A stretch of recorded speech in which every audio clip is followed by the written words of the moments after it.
discussing prokaryotic cell, and as far as prokaryotic cell is concerned, we discussed all the required things about prokaryotic cell, right? Like what is the general structure of prokaryotic cell, what are the different components that are present in prokaryotic cell, and what are the different shapes and arrangements in the prokaryotes, particularly bacteria, right? There were many important things that we discussed in prokaryotic cell, like Gram staining. Okay, so what Gram staining is, if you see, Gram staining is a kind of staining technique, as the name suggests, okay, which is used for differentiating bacteria on the basis of appearance after applying stains, right? And this difference in appearance is due to different nature of the cell wall, right? We said this repeatedly, that Gram staining depends upon structure of cell wall. If the peptidoglycan, which is what? It is an principal carbohydrate or polysaccharide present in cell wall of bacteria, is in large quantities within cell wall of some bacteria, then after applying Gram stains, the cell will appear purple or violet. Otherwise, if peptidoglycan quantity is less in a cell wall, then it will appear pink in a microscope. Okay, so that's the reason we directly say that purple looking cell will be Gram positive and pink looking cell is said to be Gram negative. तो इसका indirect मतलब ये होता है कि the cell having large amount of peptidoglycan in its cell wall is Gram positive, and the one with little amount of peptidoglycan is Gram negative. फिर हमने और भी कई ऑर्गेनल्स पढ़े, जैसे कि प्लाज्मिड्स. प्लाज्मिड्स के लिए हमने कहा कि they are extra chromosomal, autonomously replicating, highly coiled, double-stranded DNA molecules which, if present, provides some additional property to that bacterial cell. For example, production of some toxin or resistance against some antibiotic. Correct? Nucleoid हमने किसके लिए वो term use की थी? तो nucleoid is nothing but the genetic material present in prokaryotic cell which is not covered by any membrane, right? Okay, and contain all the genes required for functioning of a cell, prokaryotic cell. That's what we said for nucleoid. Okay, what other things we discussed? Like one more important thing was there in our discussion, ki cytoplasm of a prokaryotic cell is steady or it do not move. That's what we said. It do not show cytoplasmic streaming or cyclosis like eukaryotic cells cytoplasm do, right? हमने और last में पढ़ा था जो flagella. तो फिर flagella के लिए हमने कहा था कि it is an locomotory structure और locomotory organ of a prokaryotes. Means अगर फ्लैजेला प्रेजेंट है तो दैट प्रोकैरियोट और that bacteria will be movable. Okay, it can move on its own by using flagella. फिर हमने ये भी पढ़ा कि अलग अलग बैक्टीरियाज में या अलग अलग प्रोकैरियोट्स में फ्लैजेलास किस तरह से अरेंज्ड होते हैं या हो सकते हैं, on what type of arrangements can be there in flagella, that also we discussed, right? Like Lophotrichus, Amphitrichus, Cephalotrichus, Monotrichus and all different other arrangements. 5 total मिला के. फिर हमने पिलाए पढ़ा, जिसमें हमने ये कहा कि फिमरिए और pili are basically elongated structures, shorter than flagella and more numerous than flagella, and are required for attachment to the surface. किसी surface से attachment provide होने के लिए या किसी surface के साथ attach होने के लिए क्या चाहिए? फिमरिए या पिलाए. चाहिए। अब उसमें भी हमने डिफरेंस डिस्क्राइब किया था कि फिम्ब्रिए मतलब तब यूज होने वाला वर्ड है जब वो स्ट्रक्चर अटैचमेंट के लिए यूज हो, और अगर कॉन्जुगेशन की प्रोसेस के लिए यूज होता है, कॉन्जुगेशन का शॉर्ट में मतलब भी समझाया था कि it's a process that involves transfer of genetic material from one bacterial cell to other. So उस कॉन्जुगेशन की प्रोसेस में अगर इन्वॉल्वमेंट है तो फिम्ब्रिए की जगह हम पिलाए ये टर्म यूज करते हैं।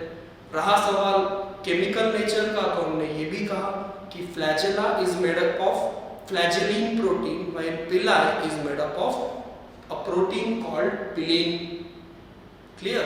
तो ये सारी चीजें जो हमने पढ़ी कल तक या लास्ट लेक्चर तक, वो सब किससे जुड़ी हुई थी? वो जुड़ी हुई थी किसी एक पर्टिकुलर या जनरल सेंस में प्रोकैरियोटिक सेल के लिए, राइट? अब हम जो चैप्टर पढ़ रहे हैं उसका नाम है सेल ऑर्गेनाइजेशन और सेल स्ट्रक्चर। और हम पहले भी कह चुके हैं, जैसे कि मैं पहले भी कई बार कह चुका हूं, कि हमें इस चैप्टर में बेसिकली दो सेल्स का एक ओवरऑल स्ट्रक्चर डिस्क्राइब करना है डिटेल्ड मैनर में, जिसमें से एक सेल प्रोकैरियोटिक और दूसरी यूकैरियोटिक, राइट? तो प्रोकैरियोटिक सेल को हम डिस्क्राइब कर चुके, इज इट ओके?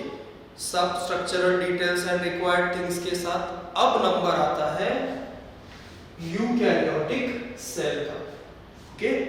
तो जो काम हमने प्रोकैरियोटिक सेल में, शुरुआती चीज जो हमने प्रोकैरियोटिक सेल के लिए की, वही चीज हम यहाँ यूकैरियोटिक सेल के लिए भी करेंगे, मतलब हम उसको डिफाइन करेंगे। तो any cell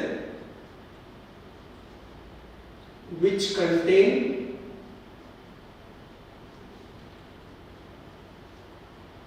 prominent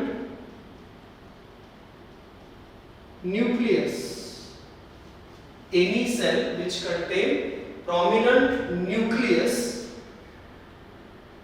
in some stage of its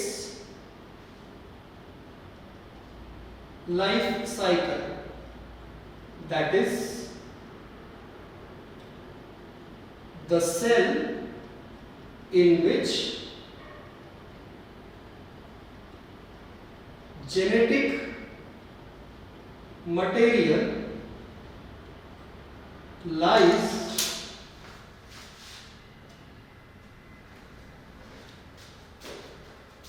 within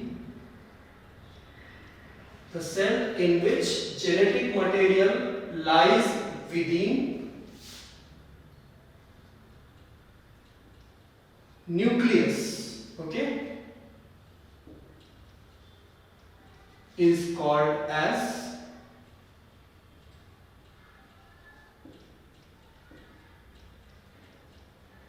eukaryotic cell. Is it okay? So just read once what is written. Any cell which contain prominent nucleus in some stage of its life cycle, that is the cell in which genetic material lies within nucleus, is called as eukaryotic cell. Hindi में अगर हम समझे, और ये पहले भी बता चुका हूं मैं, शायद हमने भी, आपने भी पढ़ा ही होगा, फिर भी जिस किसी सेल में जो जेनेटिक मटेरियल है वो न्यूक्लियस के अंदर प्रेजेंट होता है, या हम यूं कहें कि जिस सेल के पास न्यूक्लियस प्रेजेंट होता है at least in some stage of its life cycle, अपनी लाइफ साइकिल के पूरे हिस्से में या एटलीस्ट कुछ हिस्से में, उसे हम यूकैरियोटिक सेल कहते हैं। अब सवाल आता है, ये एडिशनल चीज हमने यहाँ क्यों डाली है ना, some stage of its life cycle? तो बता दूं कि कुछ सेल्स ऐसी है, कुछ यूकैरियोटिक सेल्स ऐसी है जिनमें न्यूक्लियस नहीं पाया जाता एट देयर मैच्योरिटी। मतलब एक एग्जांपल के तौर पे अगर हम वह कहें तो आरबीसी का एग्जांपल ले लो, रेड ब्लड कार्पसल। आरबीसी या रेड ब्लड कार्पसल या जिसे हम इरिथ्रोसाइट भी कहते हैं, ओके, एक ब्लड में प्रेजेंट प्रोमिनेंट सेल है जो ऑक्सीजन कैरी करने के लिए रेस्पॉन्सिबल होती है हमारी थ्रू आउट द बॉडी में। तो ये जो आरबीसी है ये एकदम खाली सेल है, मतलब उसमें न्यूक्लियस नहीं है, माइटोकॉन्ड्रिया नहीं है और बहुत सारी चीजें जो नॉर्मली सेल में होती है वो आरबीसी में नहीं होती। लेकिन इसका मतलब ये नहीं है कि आरबीसी में न्यूक्लियस नहीं होता तो आरबीसी यूकैरियोटिक सेल नहीं है। अरे भाई हम तो यूकैरियोटिक ऑर्गेनिज्म है ना, तो हमारी बॉडी में अगर ब्लड में आरबीसी प्रेजेंट है तो आरबीसी यूकैरियोटिक सेल होनी चाहिए। फिर हम यहाँ एक तरफ क्या कह रहे हैं कि the cell which contain prominent nucleus is a eukaryotic cell, और दूसरी तरफ हम बोल रहे हैं कि RBCs which are present in eukaryotes do not contain nucleus। तो ये तो कॉन्ट्रास्टिंग चीज हो रही है, तो समझो, ठीक से समझो क्या बोला है हमने। any cell which contain prominent nucleus in some stage of its life cycle is called as eukaryotic cell। इसका मतलब ये है कि आरबीसी जैसी सेल जो अपनी मैच्योरिटी वाली स्टेज में न्यूक्लियस शो नहीं करती, उसका मतलब ये नहीं कि उसमें कभी भी न्यूक्लियस नहीं होता। इनिशियल स्टेजेस ऑफ डेवलपमेंट में आरबीसीज के अंदर भी न्यूक्लियस प्रेजेंट होता है, लेकिन जैसे जैसे आरबीसीज मैच्योर होती है at one stage the nucleus is removed out of it in order to create more and more space for haemoglobin, ताकि वो ज्यादा से ज्यादा ऑक्सीजन कैरी कर सके, ठीक है ना। तो आरबीसी में हमेशा से या कभी भी न्यूक्लियस नहीं होता, ऐसी बात नहीं है। इनिशियल स्टेजेस में होता है, बाद में निकल जाता है। दैट्स व्हाई यहाँ पे क्या लिखा है कि in some stage of its life cycle, तो आरबीसी भी इस हिसाब से यूकैरियोटिक सेल हुई। उससे सिंपल तरीका है यूकैरियोटिक सेल को समझने का ये कि जिस सेल में जेनेटिक मटेरियल न्यूक्लियस नाम के स्ट्रक्चर के अंदर प्रेजेंट होता है उसे यूकैरियोटिक सेल कहते हैं। जैसा हमने प्रोकैरियोट्स में देखा कि जेनेटिक मटेरियल किसी भी तरह के स्ट्रक्चर के अंदर प्रेजेंट ना होकर डायरेक्टली साइटोप्लाज्म में प्रेजेंट होता है एज अ न्यूक्लियोइड, राइट। तो यूकैरियोटिक सेल्स में न्यूक्लियोइड जैसी चीज कभी नहीं दिखेगी। There always you will see what कि जो जेनेटिक मटेरियल है it always lies within a structure called nucleus. Is it okay? That now read the definition once again. Any cell which contain prominent nucleus in some stage of its life cycle or the cell in which genetic material lies within nucleus is called as eukaryotic cell. Okay, एक और interesting बात,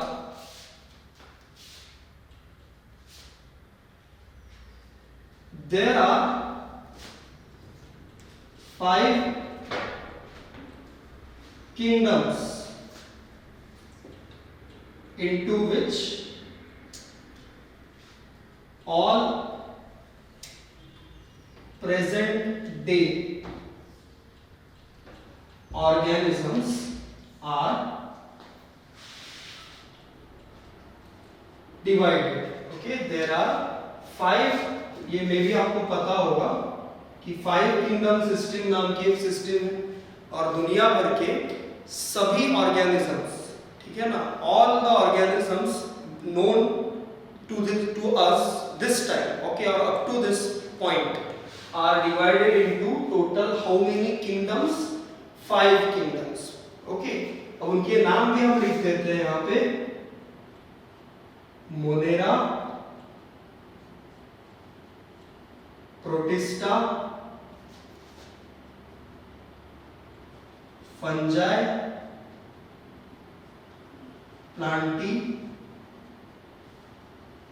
and animalia। Okay, how many are there? 5। 1, 2, 3, 4, 5. Monera, Protista, fungi, plantae and animalia. Okay. Out of these 5 kingdoms, except Monera, Monera is a kingdom for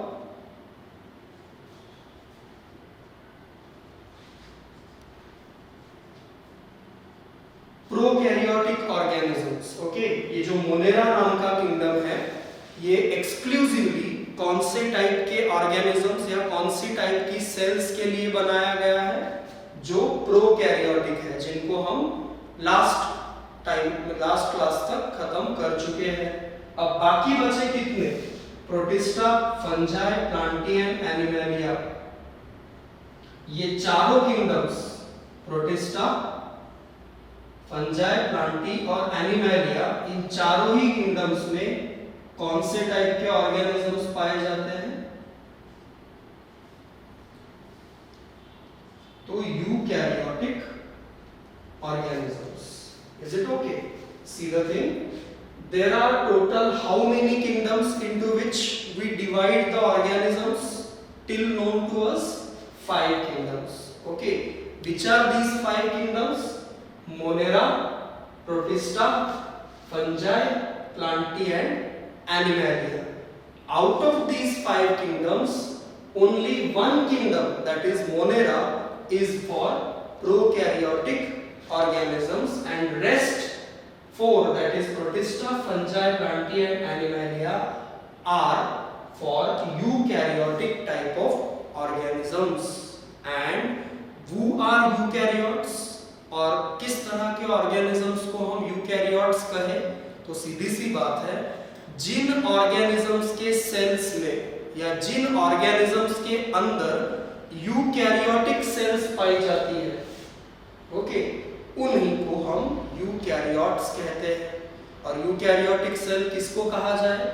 तो any cell which contain a prominent nucleus or the cell in which genetic material lies within nucleus is called as eukaryotic cell. Okay, फिर kingdom के नाम अगर हो गए, कौन से 4 kingdom याद रखना हमेशा?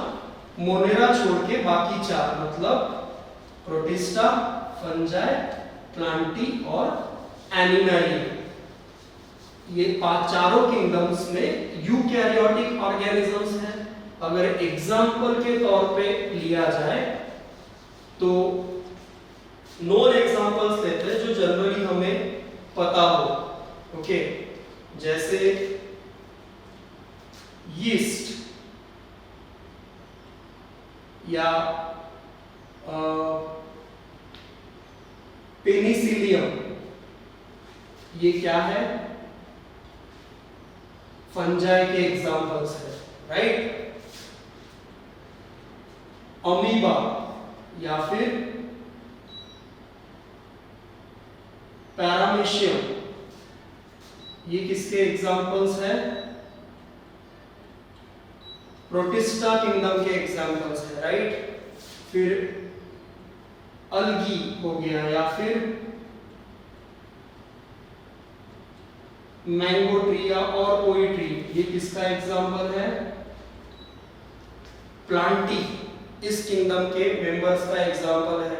फिर ह्यूमंस, मतलब हम खुद, या फिर टाइगर, या फिर कैट, या फिर और कोई, ये कौन है? एनिमलिया किंगडम के एग्जाम्पल्स हैं. तो इन सभी में कौन सी एक चीज कॉमन है? कि ये सबके सब यूकैरियोटिक ऑर्गेनिजम्स हैं. Yeast, Penicillium, amoeba, paramecium, algae, trees, humans and other animals, all are common in one aspect, that is all of them are eukaryotes, as all of them contain cells with a prominent nucleus. Is it okay? Getting the connection? Now, before we move on to any further discussion in eukaryotic cell, we need to take out the prominent differences, okay, between eukaryotic and a prokaryotic cell. हमको आगे बढ़ने से पहले क्या discuss करना जरूरी है, eukaryotic और प्रोकैरियोटिक सेल के बीच डिफरेंसेस। Is it okay? उससे पहले इस चीज को आप ठीक से समझ लो कि हमने यहाँ क्या कहा। हमने बोला कि ये 4 ऐसे किंगडम्स है जिनमें सिर्फ और सिर्फ यूकैरियोटिक ऑर्गेनिजम्स है, और एक किंगडम मतलब जो सबसे पहला लिखा था मोनेरा, वो इकलौता ऐसा किंगडम है जिसमें कोई भी यूकैरियोटिक ऑर्गेनिज्म नहीं डाला जाता। It is exclusively for prokaryotic organisms. Is it okay? समझ में आई बात?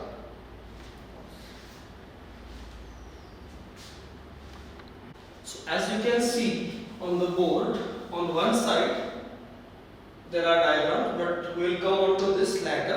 Just have a look at other side.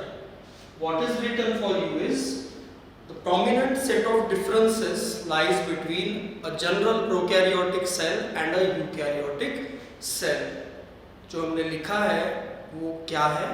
तो कुछ important difference points जो किसके बीच लिखे हैं? इन जनरल प्रोकैरियोटिक और यूकैरियोटिक सेल्स के बीच। आई एम नॉट सेइंग कि यहाँ लिखी हुई चीजों के अलावा कोई और डिफरेंसेस नहीं होते। There are small little differences which are apart from these which are written on the board, okay, but those which are important and you need to know them clearly are written there on the board. Okay, in our further discussions you will get to know more differences between these two types of cell for sure, but right now we are discussing these things, okay, which are here. Okay, first difference no doubt सबसे basic चीज जो prokaryotic cell और eukaryotic cell को एक दूसरे से अलग बनाती है, वो सबसे पहला डिफरेंस है। you can see definition, nucleus is absent, nucleus is always present। किसी भी प्रोकैरियोटिक सेल में न्यूक्लियस कभी नहीं होगा, जबकि किसी भी यूकैरियोटिक सेल में न्यूक्लियस नहीं है ऐसा नहीं होगा। There will be nucleus always in a eukaryotic cell and there will be no nucleus never in any prokaryotic cell. So nucleus absent, nucleus present.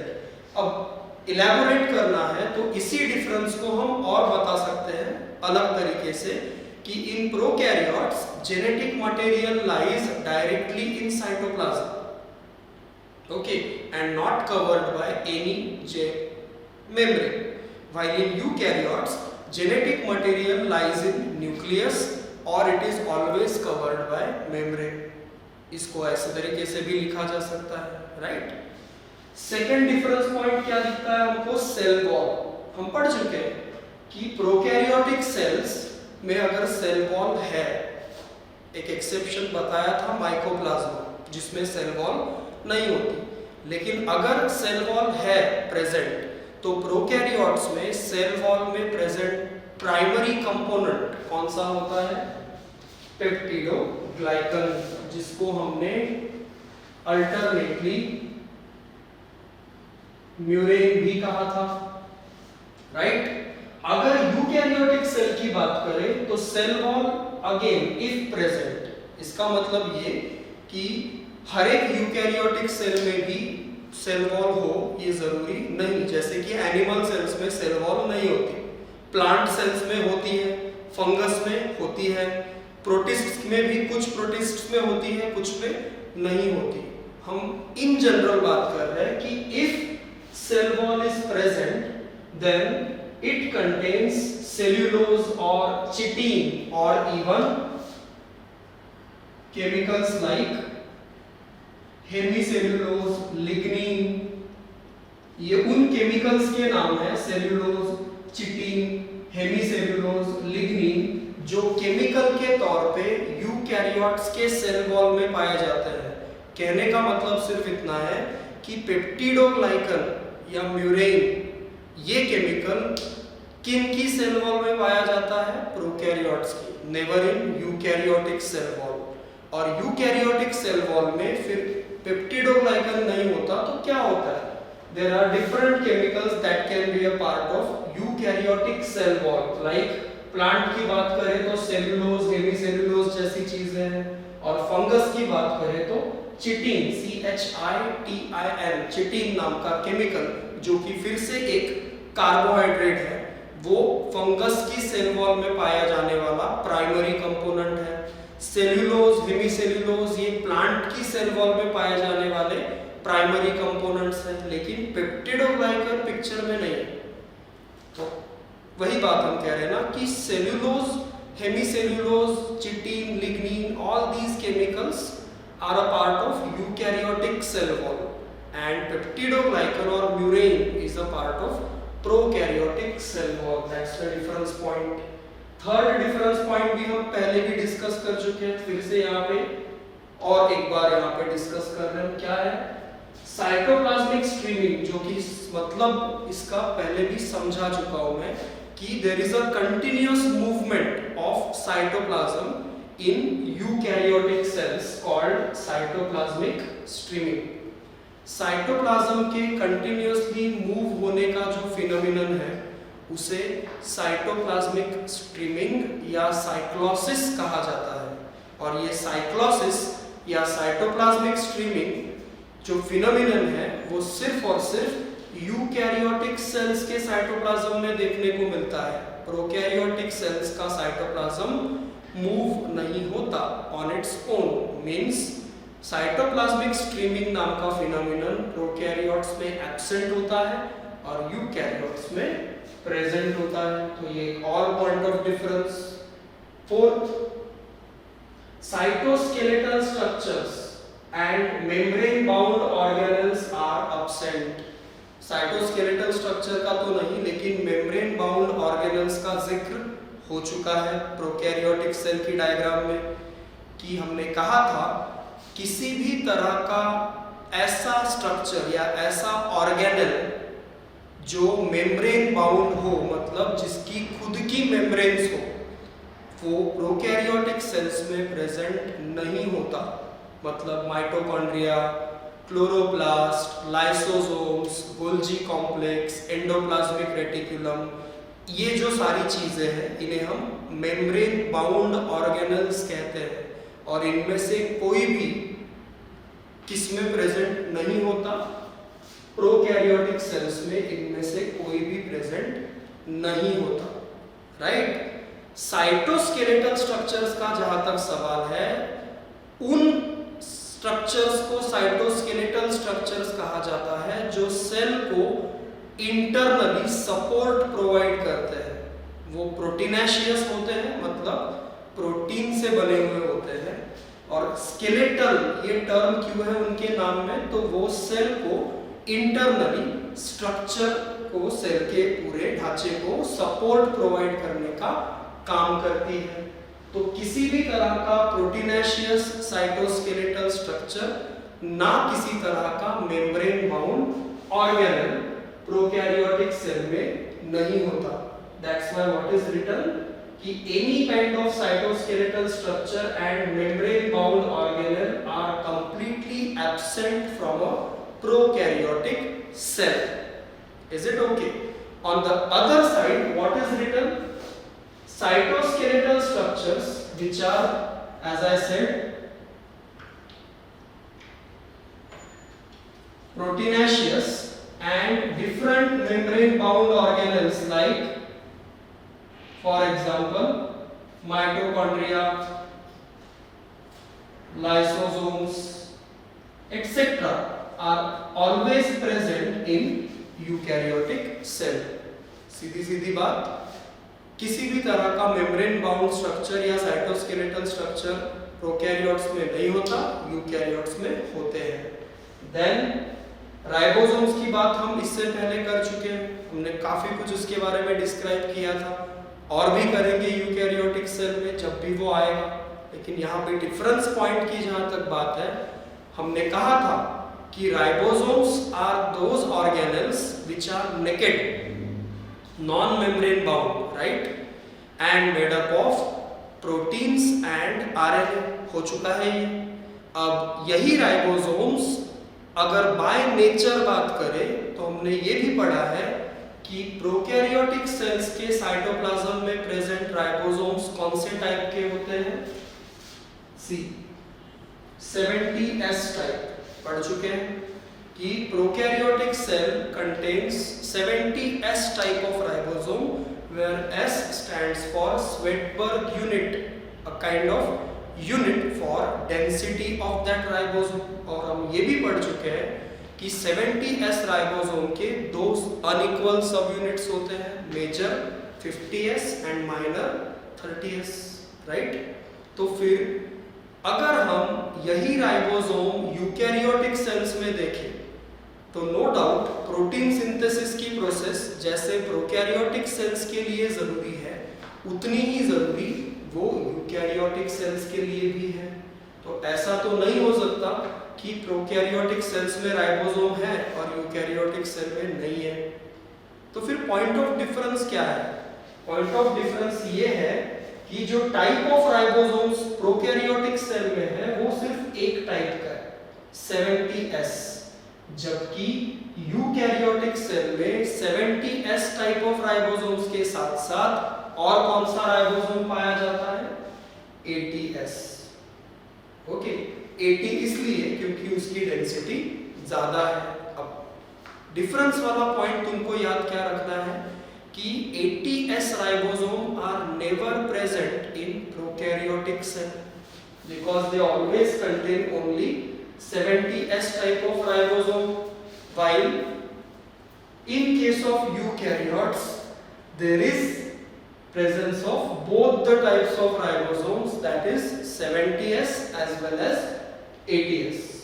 Correct? याद रहेगा, ये काफी इंपॉर्टेंट है। इसको हम राइबोसोम्स जब भी पढ़ेंगे ना हम यूकैरियोटिक सेल के लिए तो पूरा पढ़ेंगे कि 80S क्या, 70S क्या and what they do and all. Is it okay? फिलहाल के लिए सिर्फ डिफरेंस वाला पॉइंट याद रखो कि prokaryotic cell has only 70S type of ribosome while eukaryotic cells has both 70S as well as 80S type of ribosome. Okay, last difference which is again quite important, prokaryotes are never multicellular. बहुत interesting बात है ये कि दुनिया में पाया जाने वाला कोई भी प्रोकैरियोटिक ऑर्गेनिज्म मल्टी सेल्यूलर नहीं है। तो मल्टी सेल्यूलर नहीं हुए है का मतलब अगर उल्टा बोले तो क्या? Prokaryotes are always unicellular. Prokaryotic organisms कभी भी मल्टी सेल्यूलर नहीं होते, they are always unicellular, while eukaryotic organisms can be unicellular, can be multicellular. Example बताएं तो अमीबा हो गया, पैरामेशियम हो गया, ये कैसे यूकैरियोटिक ऑर्गेनिजम्स है? यूनिसेल्यूलर, बराबर। ह्यूमंस हो गए, ट्री हो गया, प्लांट हो गया, ये कैसे यूकैरियोटिक ऑर्गेनिजम्स है? मल्टीसेल्यूलर। अब यूनिसेल्यूलर और मल्टीसेल्यूलर का मतलब मैं बहुत पहले समझा चुका हूं तुमको, फिर से एक बार अगर कहना है तो हम बोल देते हैं कि यूनिसेल्यूलर ऑर्गेनिज्म मतलब वो ऑर्गेनिज्म जिसकी होल बॉडी एक सिंगल सेल से बनी हुई है, जबकि मल्टीसेल्यूलर ऑर्गेनिज्म मतलब वो ऑर्गेनिज्म जिनकी पूरी बॉडी मल्टी बहुत सारी सेल्स से बनी हुई है। डिवीजन ऑफ लेबर वाली चीज याद करो, हमने सेल के बेसिक एस्पेक्ट्स में पढ़ा था, काम आया ना? इसलिए तो उनको पहले इंटरेक्शन से आई एम सेइंग कि जो हो रहा है उसका एप्लीकेशन कभी भी आ सकता है, राइट? तो जितनी सारी चीजें वन बाय वन हम पढ़ रहे हैं, डिस्कस कर रहे हैं, उनको सही तरीके से पढ़ोगे तो आगे जाके चीजें आसान होंगी, right? That's why I am saying this again and again. तो कितने पॉइंट्स हुए अगर आप देखो? 1 2 3 4 5 6 and you can add more if you want. Like इस पॉइंट को अगर हम तोड़े तो हम ये अलग अलग कह सकते हैं, mitochondria absent, mitochondria present, lysosome absent, lysosome present, Golgi complex absent, Golgi complex present, endoplasmic reticulum absent, endoplasmic reticulum present, right? तो if you want to increase the length you can always do it, right? But moral of the story is जो important points है, जो prominent चीजें as a difference between prokaryotic and eukaryotic cell हमको पता होनी चाहिए, वो यहाँ पे आपको मिल जाएंगी। ओके, इसको बहुत अच्छे से आप मतलब एक तरीके से मैं कहूँ तो तुमको ये एनी पॉइंट ऑफ टाइम याद होना चाहिए, पता होना चाहिए कि प्रोकैरियोटिक सेल का फीचर क्या है और यूकैरियोटिक सेल का फीचर क्या है। ठीक है, इतनी बात आपको बहुत अच्छे से समझनी होगी और ये हमेशा के लिए याद रखनी होगी। इस पर्टिकुलर पोर्शन के बाद हम थोड़ा इस तरफ आएंगे, लेकिन इस तरफ आने से पहले मैं बता दूं कि जब यूकैरियोटिक सेल्स की बात हम करते हैं तो पहले भी मैं बता चुका हूं इसी लेक्चर में कि there are 4 kingdoms in which we study eukaryotic organisms, और you can say 4 kingdoms out of the 5 possess only eukaryotes, right? Fungi, Protista, Animalia and Plantae. Out of these 4, the last 2 kingdoms, that is Plantae and Animalia, respectively contains what? Different types of plants, as you can see by the name Plantae, and Animalia contains different types of animals. On this side of the board we have 2 prominent diagrams or 2 general diagrams for cells belonging to plant and animal, as you can see at the base. Okay, what is there? On the upper side there is animal cell and on the lower side there is plant cell, right? Okay, so as you can see, first we will look at the animal cell, then we will move on to plant cell. It will be very easy then. Okay, अगर आप animal cell के general structure या general appearance की तरफ देखो तो आपको क्या क्या दिखता है? सबसे पहली चीज जो दिमाग में स्ट्राइक होनी चाहिए वो ये कि एनिमल सेल में सिर्फ एक कवरिंग प्रेजेंट है या एक लेयर प्रेजेंट है और एज इट्स बाउंड्री, और वो है सेल मेम्ब्रेन। ठीक है, इसका साफ मतलब ये है कि एनिमल सेल्स में, किसी भी एनिमल सेल में, I am not saying about any particular animal, किसी भी एनिमल सेल में मतलब उस ऑर्गेनिज्म की सेल में जो किंगडम एनिमैलिया को बिलोंग करता है, ठीक, मतलब फ्रॉग से लेके ह्यूमन तक, किसी भी एनिमल की सेल में सेल वॉल नहीं होती। None of the animal cell contain cell wall of any type. The external membrane which acts as a cell cover or boundary is cell membrane. अब ये ना हो ऐसा तो हो नहीं सकता, इसको हम पहले ही बोल चुके हैं कि cell membrane or plasma membrane is a compulsory structure present in all different types of cells, right?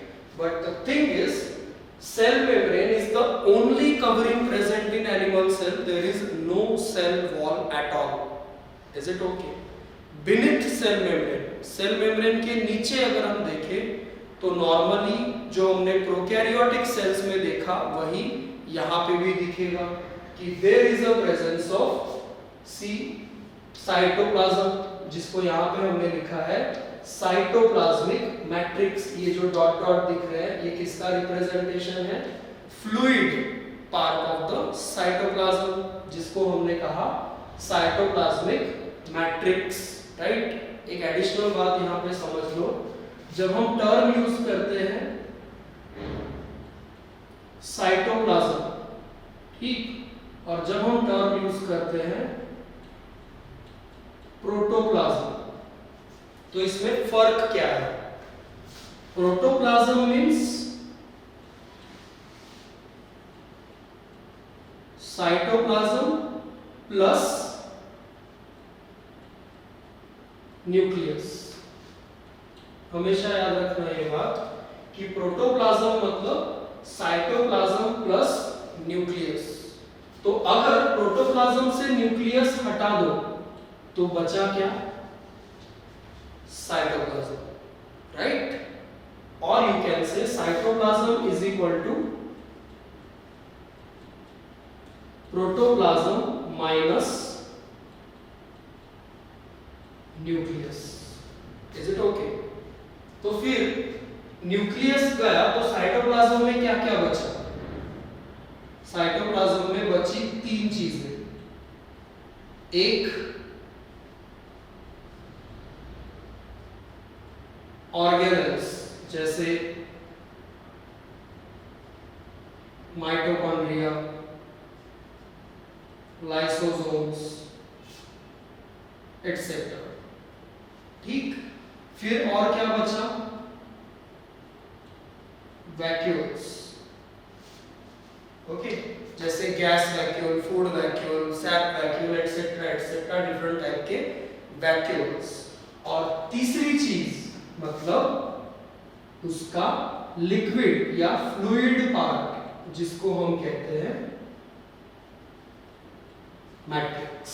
ध्यान से समझो, बहुत क्रिटिकल बेसिक चीज है जो बहुत लोग नहीं बता पाते। बहुत लोग इन द सेंस बहुत स्टूडेंट्स इस बात का जवाब नहीं दे पाते कि साइटोप्लाज्म और प्रोटोप्लाज्म में क्या फर्क है। दोनों ही सेम है, ऐसा ही बहुत लोग समझते हैं। Not like that. Cytoplasm is a part of protoplasm and protoplasm is a part of cell itself, right? What is cytoplasm to be exact? It is protoplasm minus nucleus, और प्रोटोप्लाज्म से nucleus हटा दो तो बचा हुआ हिस्सा cytoplasm है। फिर साइटोप्लाज्म को सब डिवाइड करें तो उसमें क्या क्या है? डिफरेंट टाइप के ऑर्गेनेल्स, वैक्यूल्स एंड उसका फ्लूइड या लिक्विड पार्ट जिसको हम मैट्रिक्स कहते हैं। दैट्स व्हाई इस फ्लूइड को हमने साइटोप्लाज्म नहीं लिखा, क्या लिखा है? Cytoplasmic matrix. ये सारे क्या है? ऑर्गेनेल्स और ये वैक्यूल्स। तो ये ऑर्गेनेल्स, मैट्रिक्स और वैक्यूल्स जोड़ के बनता है साइटोप्लाज्म, चाहे वो प्लांट सेल का हो या एनिमल सेल का, बात सेम। ये हमेशा याद रखना। Is it okay?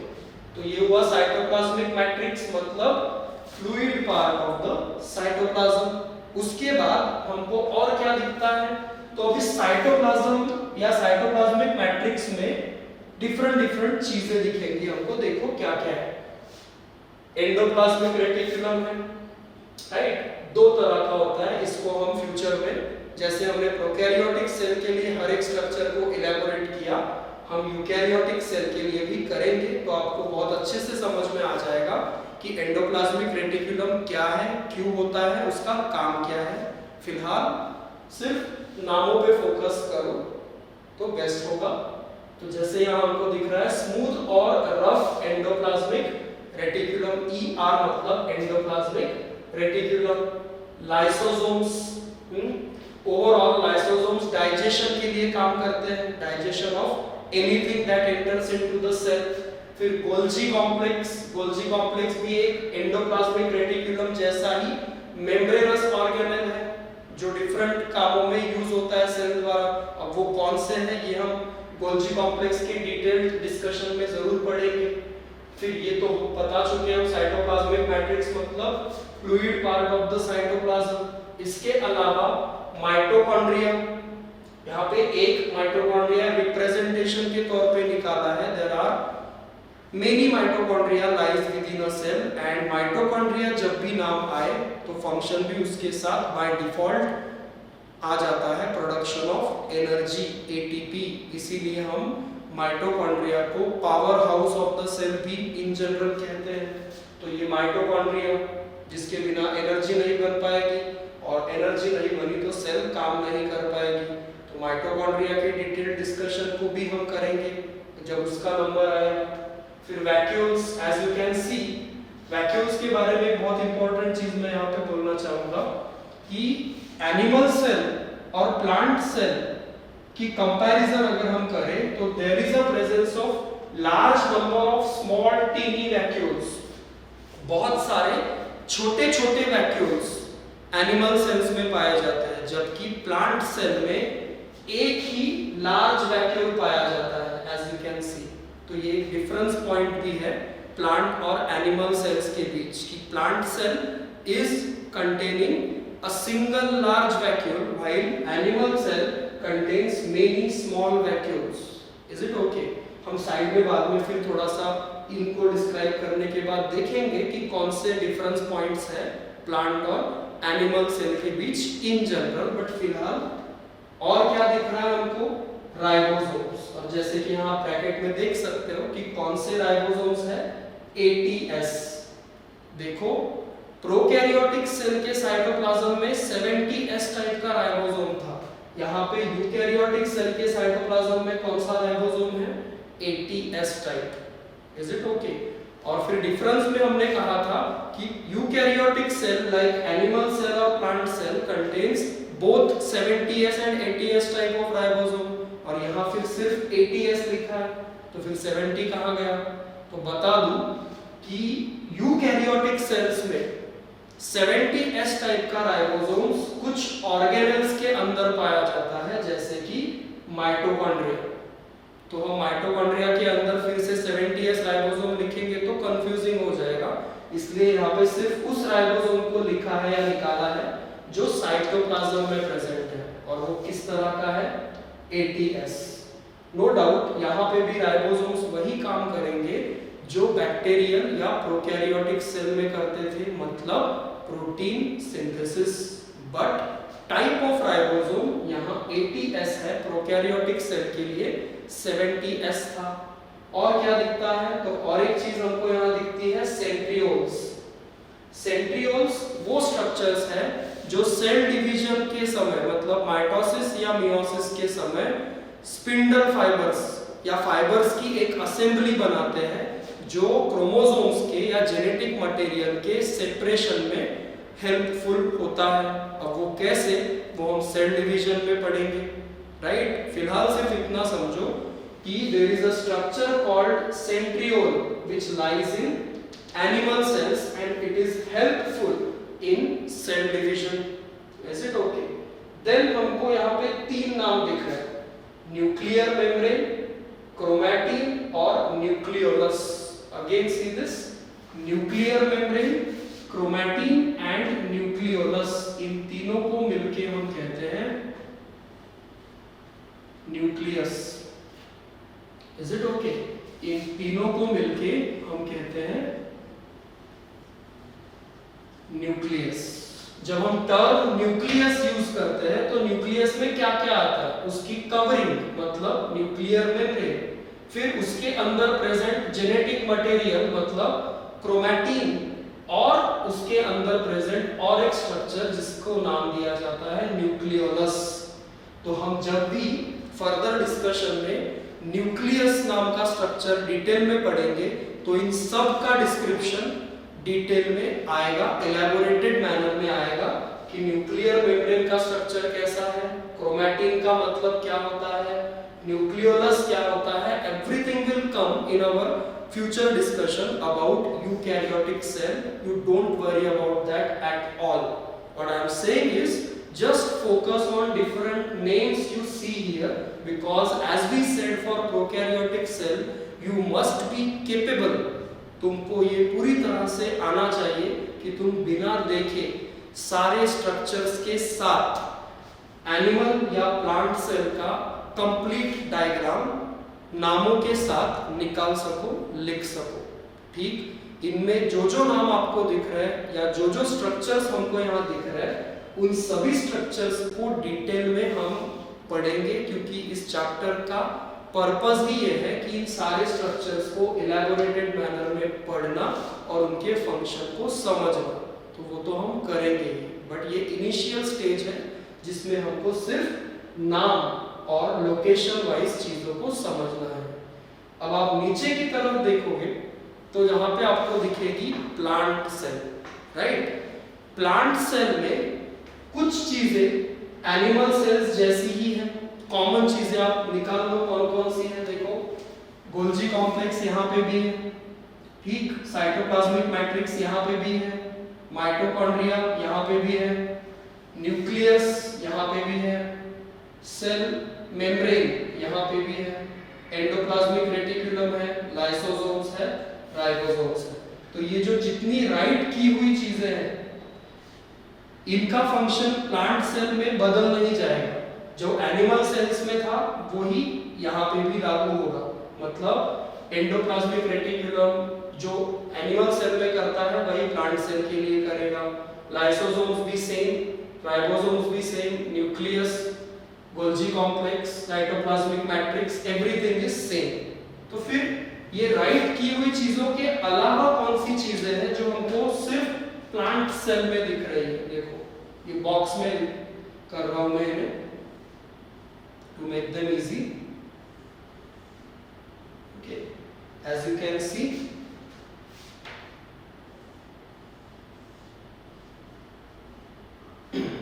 ये बॉक्स में चार चीजें जो दिख रही है वो प्लांट सेल में है बट एनिमल सेल में हमको नहीं दिखती। ओके, और कोई चीज, हाँ ये रह गया प्लाज्मोडेस्माटा। अब इसमें से पहली चीज हम कंसीडर करते हैं से प्लाज्मोडेस्माटा। तो देखो ये जो एक्सटेंशन है प्लाज्मोडेस्माटा कहते हैं इसे, ये एनिमल सेल्स में नहीं होता, लेकिन प्लांट सेल्स में क्या होता है? प्लांट सेल्स जो एडजेसेंट प्लांट सेल्स है, एडजेसेंट मतलब आजू बाजू की, वो एक दूसरे से जुड़ी हुई होती है। जुड़ी हुई होती है इन द सेंस एक दूसरे से कनेक्टेड होती है through a bridge like structure, ऐसे। अब यहाँ पे हमने कंफ्यूजन अवॉइड करने के लिए सिर्फ एक निकाला, एक ब्रिज। ऐसे कई सारे ब्रिजेस होते हैं जो आजू बाजू की प्लांट सेल्स को एक दूसरे से कनेक्ट करती है। तो इन ब्रिज लाइक स्ट्रक्चर्स को कहते हैं प्लाज्मोडेस्माटा। और ये ब्रिज लाइक स्ट्रक्चर्स कौन से पार्ट से अराइज्ड है? तो सेल वॉल बाहर की तरफ और सेल मेम्ब्रेन अंदर की तरफ। ठीक है, as you can see cell wall मतलब नीला वाला हिस्सा और ब्लैक वाला हिस्सा मतलब सेल मेम्ब्रेन। और ये क्या है? इनका डिस्क्रिप्शन मतलब प्लाज्मोडेस्माटा का डिस्क्रिप्शन कैसे दिया जाता है? These are bridge like structures connecting adjacent plant cells. Plasmodesmata as a structure is never found in animal cells. They are exclusively present in plant cells. That's why you don't see them in the animal cells diagram. And what are plasmodesmata? These are bridges, full bridge-like structures connecting adjacent plant cell in any part. Leaf हो, stem हो, branch हो, flower हो, plant के किसी भी हिस्से में जो सेल्स प्रेजेंट होती है वो एक दूसरे से जुड़ी हुई होती है या कनेक्टेड होती है थ्रू प्लाज्मोडेस्माटा। देन एक चीज और आपको दिखती है जो एनिमल सेल में नहीं दिखेगी कभी भी, that is cell wall. Animal cell never contain cell wall, plant cell always contain cell wall. तो इसका मतलब ये नहीं है कि प्लांट सेल में सेल मेम्ब्रेन नहीं है। सेल मेम्ब्रेन है लेकिन वो सेल वॉल के अंदर है, राइट? जबकि एनिमल सेल में सेल वॉल है ही नहीं, तो डायरेक्टली सबसे बाहर सेल मेम्ब्रेन है। ये एक और चीज। देन आपको ये दो चीजें दिखेंगी प्लास्ट नाम से, अमाइलोप्लास्ट, क्लोरोप्लास्ट। इसमें से जहां तक मेरी जानकारी है, you must be familiar with the name chloroplast. Chloroplast ये एक ऐसा स्ट्रक्चर है जो प्लांट की सेल को फोटोसिंथेसिस करने के कैपेबल बनाता है। एनिमल सेल्स में फोटोसिंथेसिस नहीं होता, किसी भी एनिमल में नहीं होता, क्योंकि किसी भी एनिमल के पास या किसी भी एनिमल की सेल्स में क्लोरोप्लास्ट प्रेजेंट नहीं होता, जबकि प्लांट सेल्स में क्लोरोप्लास्ट प्रेजेंट होता है।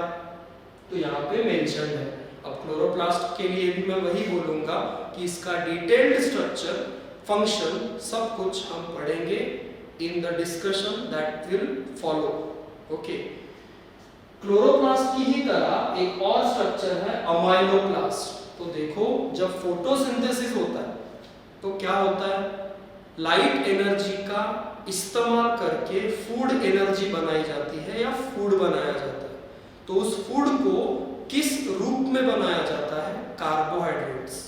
जो फोटोसिंथेसिस से बनने वाला ऑर्गेनिक फूड है वो कौन से फॉर्म में बनता है? कार्बोहाइड्रेट्स। तो वो कार्बोहाइड्रेट्स स्टोर करने वाला जो स्ट्रक्चर है उसको नाम दिया जाता है अमाइलोप्लास्ट। ठीक, amyloplast is a structure that stores starch, a kind of carbohydrate that is produced via photosynthesis.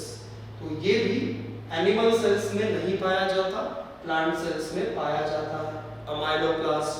ठीक, उसके बाद इधर हम अगर आए तो एक इंपॉर्टेंट और एक बहुत प्रोमिनेंट चीज प्लांट सेल में हमको दिखती है कि न्यूक्लियस साइडलाइन हो गया, न्यूक्लियस पेरीफेरी में प्रेजेंट है, साइटोप्लाज्म की मात्रा कम है as compare to animal cell, और सेल का ज्यादातर हिस्सा किसने ऑक्यूपाई किया हुआ है? एक ऐसे स्ट्रक्चर ने जिसको हमने कहा है, ये देखो, sap vacuole. Okay, the large amount of volume of a plant cell is occupied by a single entity, that is a kind of vacuole called sac vacuole। फिर इस sac vacuole के अंदर प्रेजेंट उसके खुद के फ्लूइड को क्या कहते हैं? Cell sap. सैक मतलब फ्लूइड, सोल्यूट रिच फ्लूइड या सोल्यूट रिच लिक्विड मतलब sac.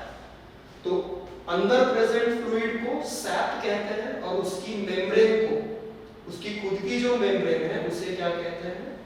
Tonoplast, TONOPLAST। Tonoplast is the membrane and fluid is called cell sac. Overall it is called sac vacuole. And what is very interesting and important thing to know about it, that sac vacuole occupies the large volume, about 75% volume of a plant cell, and it is very much important because it is the thing which is responsible for maintaining water entry and water's exit into and out of the plant cell। okay, sac vacuole। अब vacuoles जब भी हम describe करेंगे तब इसका description no doubt आएगा ही। फिलहाल के लिए सिर्फ इतना समझो कि sap vacuole, amyloplast, plasmodesmata, chloroplast, cell wall, ये ऐसे स्ट्रक्चर्स हैं जो एनिमल सेल्स में नहीं होते बट प्लांट सेल्स में पाए जाते हैं। अब थोड़ा सा दिमाग लॉजिक लगाओ, थोड़ा सा दिमाग दौड़ाओ और एक चीज करो अपने से कि तुम क्या करोगे। एक प्लेन शीट ऑफ पेपर लोगे या कोई भी एक बुक लोगे, उसमें एक तरफ लिखोगे एनिमल सेल, दूसरी तरफ लिखोगे प्लांट सेल, और इस डायग्राम को पढ़ोगे और इस डायग्राम के बेसिस पे तुम कम से कम 4 या 5 डिफरेंसेस ऐसे लिखोगे जो इन दो सेल्स के बीच लिखे जा सकते हैं। Means you need to do a simple thing, observe the two diagrams, one of animal and other of plant cell, and take out at least 4 to 5 differences between them on a plain sheet of paper. This will do what? This will make you more confident about the topic. Okay, that you should always do something that is related to the topic you have studied. It will make you more confident about that topic. As far as this topic is concerned, you can do this thing, differentiate between animal cell and a plant cell on the basis of observations made by you in these two diagrams. Is it okay? With this, we are done with the description of animal cell and a plant cell. Now next time when we meet, we will discuss each and every component of a eukaryotic cell in a detailed manner. Is it okay? So, thank you.